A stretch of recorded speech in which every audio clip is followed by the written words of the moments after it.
ನಮಸ್ಕಾರ ಸ್ನೇಹಿತರೆ, success reeds Kannada YouTube ಚಾನಲ್ಗೆ ನಿಮಗೆಲ್ಲರಿಗೂ ಸ್ವಾಗತ. ಇವತ್ತು ನಾವು ಮೇಕ್ ಯುವರ್ ಬೆಡ್ ಎಂಬ ಪುಸ್ತಕದ ಬಗ್ಗೆ ರಿವ್ಯೂ ಮಾಡೋಣ. ಈ ಪುಸ್ತಕವನ್ನು ವಿಲಿಯಂ ಎಚ್ ಮ್ಯಾಕ್ರೋವೆನ್ ಎಂಬ ರಿಟೈರ್ಡ್ ನೇವಿ ಸೀಲ್ ಆಫೀಸರ್ ಅವರು ಬರೆದಿದ್ದಾರೆ. ಅವರು ಹೇಗೆ ನೇವಿ ಸೀಲ್ ಟ್ರೈನಿಂಗನ್ನು ಕಂಪ್ಲೀಟ್ ಮಾಡಿದರು ಮತ್ತು ಅದರಲ್ಲಿ ಯಶಸ್ವಿ ಹೇಗೆ ಆದರು ಎಂಬುದನ್ನು ಈ ಪುಸ್ತಕದಿಂದ ತಿಳಿದುಕೊಳ್ಳೋಣ. ಲೇಖಕರು ಮೊದಲನೇ ಹಂತದಲ್ಲಿ ಹೇಳುತ್ತಾರೆ, start your day with a small task. ಹಾಗೆಂದರೆ ನಿಮ್ಮ ದಿನವನ್ನು ಒಂದು ಸಣ್ಣ ಕೆಲಸವನ್ನು ಪೂರ್ಣಗೊಳಿಸುವುದರಿಂದ ಪ್ರಾರಂಭಿಸಿ. ಈ ಸಂದೇಶವು ಮೇಕ್ ಯುವರ್ ಬೆಡ್ ಎಂಬ ಪುಸ್ತಕದ ಮೊದಲ ಪಾಠ. ಇದರ ಅರ್ಥವೇನೆಂದರೆ ನಿಮ್ಮ ದಿನವನ್ನು ಒಂದು ಸಣ್ಣ ಕೆಲಸವನ್ನು ಪೂರ್ಣಗೊಳಿಸುವುದರಿಂದ ಪ್ರಾರಂಭಿಸಬೇಕು.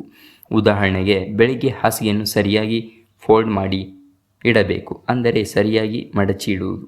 ಈ ಒಂದು ಸಣ್ಣ ಕೆಲಸವು ನಿಮ್ಮಲ್ಲಿ ಶಿಸ್ತನ್ನು ಬೆಳೆಸುತ್ತದೆ ಮತ್ತು ಆತ್ಮವಿಶ್ವಾಸವನ್ನು ಹೆಚ್ಚಿಸುತ್ತದೆ. ನಾನು ಏನಾದರೂ ಸಾಧಿಸಿದ್ದೇನೆ ಎಂಬ ಧನಾತ್ಮಕ ಭಾವನೆಯನ್ನು ಕೊಡುತ್ತದೆ ಮತ್ತು ದಿನದ ಮುಂದಿನ ಕೆಲಸಗಳನ್ನು ಮಾಡುವ ಉತ್ಸಾಹವನ್ನು ನೀಡುತ್ತದೆ. ಈ ಒಂದು ಸಣ್ಣ ಕೆಲಸದಿಂದ ದಿನ ಶುರು ಮಾಡಿದರೆ ಆ ದಿನದಲ್ಲಿ ಇನ್ನಷ್ಟು ಉತ್ತಮ ಕೆಲಸಗಳನ್ನು ಮಾಡಲು ಮನಸ್ಸು ಸಿದ್ಧವಾಗುತ್ತದೆ. ಈ ಮೊದಲನೇ ಹಂತದ ಪಾಠದಿಂದ ಲೇಖಕರು ನಮಗೆ ಕೊಡುವ ಸಂದೇಶವೇನೆಂದರೆ, ಸಣ್ಣ ಗೆಲುವಿನಿಂದ ದಿನ ಆರಂಭಿಸಬೇಕು, ಅದೇ ದೊಡ್ಡ ಯಶಸ್ಸಿನ ಮೊದಲ ಹೆಜ್ಜೆ. ಹಾಗೆಯೇ ಲೇಖಕರು ಎರಡನೇ ಹಂತದಲ್ಲಿ ಹೇಳುತ್ತಾರೆ, ಸ್ಮಾಲ್ ಥಿಂಗ್ಸ್ ಮ್ಯಾಟರ್ಸ್.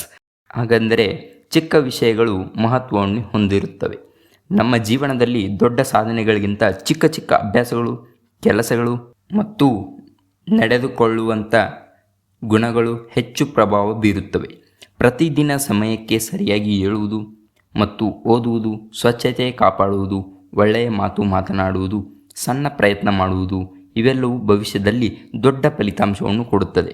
ಲೇಖಕರು ಈ ಎರಡನೇ ಹಂತದ ಪಾಠದಿಂದ ಕೊಡುವ ಸಂದೇಶವೇನೆಂದರೆ, ಚಿಕ್ಕದಾಗಿ ಕಾಣುವ ಕೆಲಸವನ್ನು ನಿರ್ಲಕ್ಷಿಸಬಾರದು, ಏಕೆಂದರೆ ಚಿಕ್ಕ ಬದಲಾವಣೆಗಳು ಸೇರಿ ದೊಡ್ಡ ಯಶಸ್ಸು ಕಾಣುತ್ತೇವೆ. ಲೇಖಕರು ಮೂರನೇ ಹಂತದಲ್ಲಿ ಹೇಳುತ್ತಾರೆ, you can't do it alone. ಎಂದರೆ ಇದರ ಅರ್ಥ, ಜೀವನದಲ್ಲಿ ಎಲ್ಲವನ್ನೂ ಒಬ್ಬನೇ ಮಾಡಲಾಗುವುದಿಲ್ಲ. ಹಾಗೆಯೇ ಕೆಲವೊಮ್ಮೆ ಯಶಸ್ಸು ಪಡೆಯಲು ನಾವು ಇತರರ ಸಹಾಯ, ಬೆಂಬಲ ಮತ್ತು ಸಹಕಾರ ಅಗತ್ಯ. ಸ್ನೇಹಿತರು, ಕುಟುಂಬ, ಗುರುಗಳು ಅಥವಾ ತಂಡ ಇದ್ದರೆ ಕೆಲಸ ಸುಲಭವಾಗುತ್ತದೆ. ಬೇರೆಯವರನ್ನು ನಾವು ಸಹಾಯ ಕೇಳುವುದೆಂದರೆ ಅದು ನಮ್ಮ ದುರ್ಬಲತೆ ಅಲ್ಲ ಎಂದು ಲೇಖಕರು ಇಲ್ಲಿ ಹೇಳುತ್ತಾರೆ. ಎಲ್ಲರ ಸಹಕಾರ ಅಗತ್ಯ, ಅದುವೇ ನಮ್ಮ ಯಶಸ್ಸಿನ ಗುಟ್ಟು ಎಂದು ಲೇಖಕರು ಹೇಳುತ್ತಾರೆ. ಈ ಮೂರನೇ ಹಂತದಿಂದ ಲೇಖಕರು ಕೊಡುವ ಸಂದೇಶವೇನೆಂದರೆ, ಬುದ್ಧಿವಂತಿಕೆಯೇ ಲಕ್ಷಣ. ಒಟ್ಟಾಗಿ ಕೆಲಸ ಮಾಡಿದಾಗ ಸಮಸ್ಯೆಗಳು ಸುಲಭವಾಗಿ ಪರಿಹಾರವಾಗುತ್ತವೆ ಮತ್ತು ಯಶಸ್ಸು ಬೇಗ ಬರುತ್ತದೆ. ಸಹಾಯ ಕೇಳಲು ಹೆದರಬೇಡಿ, ತಂಡವಾಗಿ ಕೆಲಸ ಮಾಡಿದರೆ ಗುರಿ ಸಾಧನೆಗೆ ಸುಲಭ ಎಂದು ಲೇಖಕರು ಇಲ್ಲಿ ಸ್ಪಷ್ಟಪಡಿಸಿದ್ದಾರೆ.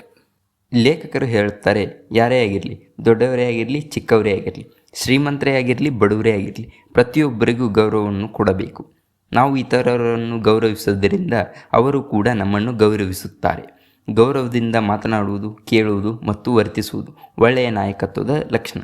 ಈ ಗುಣ ಜೀವನದಲ್ಲಿ ಯಶಸ್ಸು ಮತ್ತು ಉತ್ತಮ ಸಂಬಂಧಗಳನ್ನು ಕಟ್ಟಲು ಸಹಾಯ ಮಾಡುತ್ತದೆ. ಲೇಖಕರು ಐದನೇ ಹಂತದಲ್ಲಿ ಹೇಳುತ್ತಾರೆ, life is not always fair. ಹಾಗೆಂದರೆ ನಾವು ಕೆಲವೊಮ್ಮೆ ಸರಿಯಾದ ಕೆಲಸ ಮಾಡಿದರೂ ಕೂಡ ನಮಗೆ ಕೆಟ್ಟದ್ದು ಎದುರಾಗಬಹುದು. ಅದೇ ರೀತಿ ತಪ್ಪು ಕೆಲಸ ಮಾಡಿದಾಗಲೂ ಕೂಡ ಕೆಲವೊಮ್ಮೆ ನಮಗೆ ಗೆಲುವು ಆಗಬಹುದು. ಇದರಿಂದ ನಿರಾಶರಾಗಬಾರದು. ಜೀವನ ಅನ್ಯಾಯವಾಗಿದೆ ಎಂದು ಕುಳಿತುಕೊಳ್ಳದೆ ಮುಂದೆ ಸಾಗಬೇಕು. ಕಷ್ಟಗಳು ಬಂದಾಗ ಅವುಗಳನ್ನು ಧೈರ್ಯದಿಂದ ಎದುರಿಸಿ ಮುಂದೆ ನಡೆಯಬೇಕು.